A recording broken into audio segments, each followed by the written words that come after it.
सह्याद्री प्रतिष्ठान पेन आयोजित शौर्य तुला वंदितो। नमस्कार, आपण बघत आहात महाराष्ट्रातील number 1 news channel Maharashtra police news 24। 16 December 2024 रोजी सह्याद्री प्रतिष्ठान आयोजित शौर्य तुला वंदितो सैनिकांचा सन्मान सोहळा संपन्न झाला। या प्रमुख पाहुणे कॅप्टन शत्रुघ्न सिंग सुभाष म्हात्रे, अण्णा वनगे पेन पोलीस स्टेशनचे PSI संदीप बागुल सर उपस्थित होते। या सोहळ्यामध्ये सर्व पेन तालुक्यातील माजी सैनिक उपस्थित होते। यामध्ये कॅप्टन सिंग व सर्व सैनिकांचा सन्मान व सत्कार करण्यात आला। तसेच PSI बागुल साहेब यांचा सुद्धा सन्मान व सत्कार करण्यात आला। सह्याद्री प्रतिष्ठान पेनचे अध्यक्ष साईराज कदम, कार्याध्यक्ष समीर म्हात्रे, उपाध्यक्ष स्वप्नील म्हात्रे, सचिव विशाल पाटील, रोशन टेमघरे, केतन म्हात्रे, अच्युत पाटील, मयूर चाळके, विश्वनाथ खामकर, साहिल घरत आणि सह्याद्री प्रतिष्ठानचे सर्व पेन विभाग दुर्ग सेवक मोठ्या संख्येने उपस्थित होते।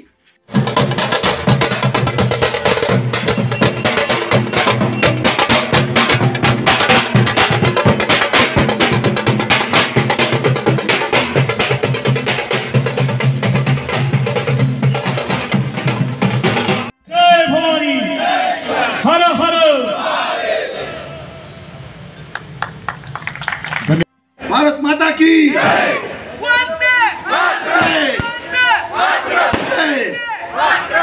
जय किसान, जय किसान, जय किसान, महाराज की जय। जय धन्यवाद। सह्याद्री प्रतिष्ठान कपाळी आम्ही नावितो चंद्रपूर, मर्दानी छाती आमच्या मनगटात होजोर। कपाळी आम्ही नावितो चंद्रपूर, मर्दानी छाती आमच्या मनगटात होजोर। नका लागू आमच्या नादी, नका लागू आमच्या नादी, पाडून काढू कोत। त्यांच्या समवेत आपल्या ज्या ठिकाणी या नगर जिल्ह्यातील पेन तालुक्यातील सर्व माजी सैनिक आहेत,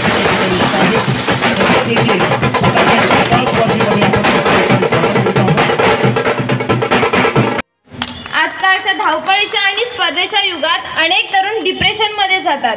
शिवचरित्र वाचल्याने सर्व श्रीनगर 14 मई को मैं निकला था, वहाँ से श्रीनगर में आ गया। श्रीनगर ट्रांजिट कैंप में 15 मई को ये अनाउंस हो रहा है कि जो भी सैनिक यहाँ पर लीव के लिए आए हुए हैं, नीचे की तरफ कन्वाई नहीं जाएगी और उनका छुट्टी कैंसिल, और आप लोग अपने अपने यूनिट में रिपोर्ट करें। ये 15 मई 1999 की बात है। मैं एक पर्सनल आदमी, चूँकि मेरे घर में मेरी भतीजी का मैरिज था, तो मैं डायरेक्टली एक्सचेंज में जा कर के अपने कमांडर CO साहब से बात करता हूँ फ़ोन पर कि सर सुनने में आ रहा है इस तरह का मैसेज है। तो जो मेरा कमांडिंग अफसर थे कर्नल OP यादव साहब, उन्होंने बोलता है कि वन बिहार का छुट्टी कैंसिल नहीं है, आप सभी लीव पर जा सकते हो। सॉरी, अभी श्रीनगर में जब ये बात मुझे क्लियर हो गया कि मेरी बटालियन आगे कारगिल की तरफ जा रही है, कारगिल मुझे भी पता नहीं कि कारगिल है कहाँ, लेकिन ये पता था कि लेह मांग पर है और उधर बटालियन जा रही है। तो मैं 15 मई के शाम को ये मुझे खबर मिल गया और मैं 16 तारीख को जो सप्लाई होता है ASC बटालियन, उनकी एक अम्नेशन की गाड़ी जा रही थी कंगन के तरफ। मैं उनसे रिक्वेस्ट किया कि सर बटालियन में जाना है, मेरा कमांडिंग अफसर मुझे बुला रहे हैं, आप मुझे बैठा लेंगे क्या? तो मैं किसी को नहीं बताया, अपना जो झोला बैग VIP लिया था उसको पकड़ करके और उस गाड़ी में पीछे बैठ गया अम्नेशन की गाड़ी में। और कंगन जहाँ पर ब्रिगेड हेड, आप छुट्टी नहीं जाना, आप मेरे गाड़ी में बैठो, चल दो। लेकिन साहब एक चीज़ बताना चाहता हूँ, जैसे यूपी बिहार में मई के महीना में काफ़ी गर्मी पड़ता है, तो जब आदमी श्रीनगर से नीचे होता है तो जो कपड़ा हम लोग वर्दी जो पहनते हैं वो बिल्कुल सूती जो कॉटन का होगा वो पहनेंगे, वो जो ठंड वाला नहीं पहनेंगे। सेम वही मेरे साथ कहानी था। मैं तो लीव जा रहा था, जो वर्दी पहना था वो बिल्कुल कॉटन का पहना था और जैकेट वगैरह कुछ नहीं लगाया था। जब कैप्टन मोड़ से आगे मतायन एक जगह है, सर लोग जानते होंगे, मतायन में जब बटालियन पहुंचती है तो कमांडिंग अफसर बोलते हैं कि शत्रु तुम्हारे पास तो कोट नहीं है, हम इसलिए छोटी छोटी बात कहता हूं कि ये जीवन में इसका बहुत महत्व है। अभी जब मतायन से आगे बढ़ते हैं 18 ग्रेनेडियर को टाइगर हिल मिलता है और 1 बिहार को बटालिक सब सेक्टर मिलता है। उस दिन जो कमांडिंग अफसर थे उन्होंने हम लोगों को ऐसे एक पहाड़ी के नीचे बैठा करके चंद मिनट ब्रीफिंग करते हैं और बोलते हैं कि जिसके नाम से अगर बुलेट बना है वो बुलेट आकर के उसी को लगेगा, दूसरे को। इतना मेला लगा हुआ है, जिस गोला को गिरना है जिसके सिर पर उसी को सिर पर गिरेगा, दूसरे के सिर पर नहीं गिरेगा। और वो बुलेट कोई नहीं बना है जो इस माइक को लाल को छू सकता है। ये मेरी चैलेंज है और अहोभाग्य होगा। वो गीता का ज्ञान भी देते हैं उसी में, और मेरे दिमाग में वो बात बैठ जाता है। बोलते हैं कि अगर आप इस लड़ाई के दौरान आप सीना में गोली खाते हो, शहीद होते हो, तो ये देश आपका ऋणी रहेगा। और अगर आप वापस घायल होकर के आते हैं फिर भी ये देश ऋणी रहेगा। आप शहीद हो गए, अमर हो गए, शहीद कभी मरता नहीं है। ये बात एक बिल्कुल हर जवान के दिल में बैठने लगा। दूसरी चीज़, कमांडिंग अफसर एक और बात बोले थे कि जिस पहाड़ी पर जहाँ तक मैं चढ़ूँगा वहीं तक आप लोगों ने चढ़ना है, हमसे आगे नहीं बढ़ना। जो मैं कर रहा हूँ वही आप लोगों को करना है। तो हम लोगों के अंदर एक वो जोश जुनून जरूर उन्होंने भर दिया वो चंद मिनट में, कि मैं बोला कि मैं उस पर जो भी हार्डली टास्क है वो पूरा करेंगे। हम सिखाया जाए, उनके अंदर संस्कार भरा जाए कि चूँकि आप सिविल में रह के भी देश की सेवा कर सकते हैं, लेकिन अगर सैनिक बन के करते हैं। आप लोगों ने कभी सुना है कि एक सैनिक किसी भी बाहरी देश के आदमी को गोली मार दिया, उसका कोई सजा हुआ? कभी नहीं, हमने नहीं सुना है। तो वो एक देशभक्ति है। ये आपके पास एक लाइसेंस है, आपको ये सरकार ने वर्दी दिया है, और जो कुछ भी आप कर रहे हैं खुला दिल से कर सकते हैं। इसी बॉम्बे में जो हम लोग के ताज होटल में या उसमें ब्लास्ट हुआ था, कितने लोग मारे गए, बेकसूरवार भी मारे गए, वो भी मारे गए, पकड़े गए, लेकिन किसी भी सैनिक का कोई सज़ा नहीं, पुरस्कार मिलता है। अगर एक आदमी सिविल में किसी को गोली मार दे तो उसको सज़ा मिलेगा, लेकिन एक सैन्य जीवन में अगर किसी को मारता है तो उसको पुरस्कार मिलता है।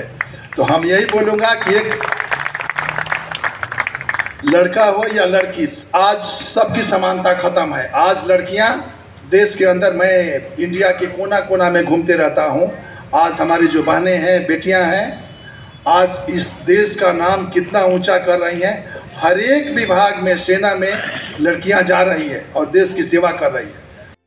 उस टाइम पर श्रीनगर जो हमारे टीम के लोग बैठे हुए हैं, ये लोग जानते होंगे, कंगन श्रीनगर से 65 किलोमीटर आगे कंगन ब्रिगेड है, 56 ब्रिगेड।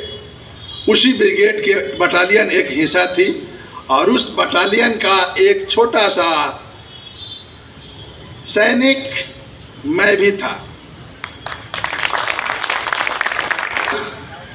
सर ने बहुत कुछ बताए। जो ये गाना हुआ थोड़ा मराठी में तो हमको उतना समझ नहीं आया, लेकिन जो चीज़ मैं समझा हूँ उसी के बारे में बताऊंगा कि जब तक कोई भी आदमी, जैसे मंदिर में जाते हैं, पूजा करते हैं, तो भगवान के सामने चरण झुका करके अपना सिर झुकाते हैं भगवान के चरणों में, और ये सोचते हैं कि मैं पूजा कर रहा हूँ तो मुझे आशीर्वाद मिलेगा।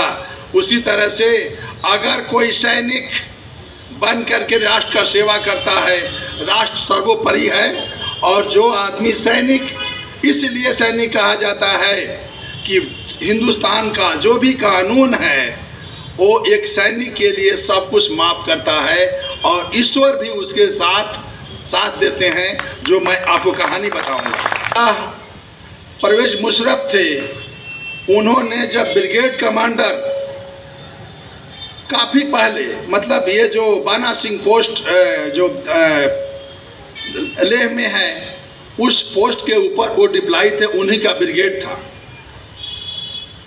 और उस टाइम पर उन लोगों ने हमारे हिंदुस्तान आर्मी के जो टुकड़ी थी बाना सिंह पोस्ट को कैप्चर किया था, और जो परवेज मुशर्रफ थे, उनको वहाँ पर बहुत बेइज्जती हुआ था उस ब्रिगेड का कि हिंदुस्तान के पीठ में छुरा भोंकेंगे।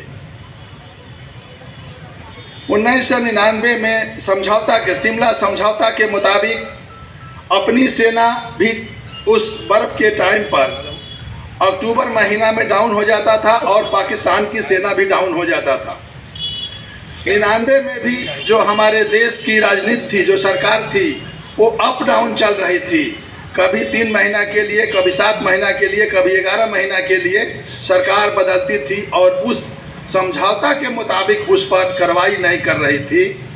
जो उनका फायदा उठा करके पाकिस्तान ने उस पीरियड में 99 में मार्च के महीना में जो अपनी सेना डाउन हो गई थी, वो लोग आकर के वो डाउन नहीं हुए, बल्कि जो हमारे बैंकर थे उसी बैंकर में बैठ करके हमारे ऊपर घात लगा के फायर करने लगे। कुछ बाहरी देश के लोग आके बैठे हुए हैं। तासी उनका नाम है, गारकुंड गांव के रहने वाले हैं। जो सर ने बताया कि सैन्य जीवन तो है ही है राष्ट्र सेवा के लिए, लेकिन एक सिविल आदमी हम लोगों से भी बड़ा कार्य करने के लिए अपने राष्ट्र के ऊपर समर्पित था। और तासी ने क्या किया, उस पाकिस्तानी पोस्ट के ऊपर जा करके उनको देख करके आ करके अपने कमांडर को बताया कि हमारे बैंकर के अंदर बाहरी सेना आके बैठी हुई है। महाराष्ट्र पोलीस न्यूज 24 साठी रायगड जिल्हा प्रतिनिधी संजय गायकवाड। अशाच नवीन अपडेटसाठी आता सबस्क्राइब करा महाराष्ट्र पोलीस न्यूज 24 या न्यूज चॅनलला। व्हिडिओ आवडला असेल तर लाईक, शेअर आणि कमेंट करायला विसरू नका। धन्यवाद।